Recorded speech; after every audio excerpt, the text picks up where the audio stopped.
Hey everyone, in this video, I'm going to show you on how to open a State Farm account step by step. So let's start with the first one, which is to visit the State Farm website. So just go to the statefarm.com and click login button in the top right corner. Now on the login page, look for the create account or register link below the sign in form. Now this will take you to the account registration page.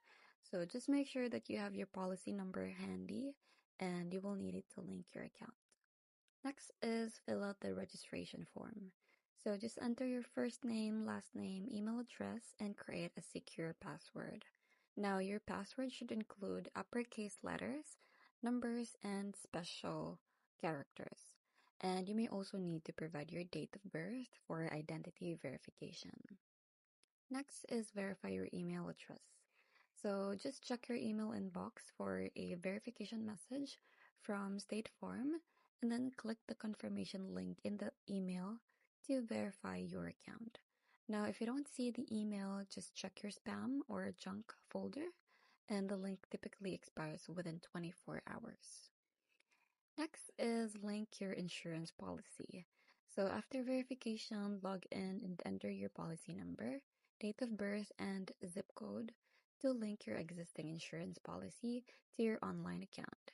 Now you can also add multiple policies, including auto, home, life, and renter insurance. Lastly is explore your account dashboard. Now your State Farm account is now set up, so from the dashboard you can view your policy details, make payments, file and track claims, also access digital ID cards. And then you can also contact your agent. And lastly is manage your communication preferences. So you can also download the State Farm mobile application to access your account on the go and get roadside assistance with one tap. So that's pretty much it. I hope you find this video helpful. Thanks for watching and I'll see you in my next one. Bye!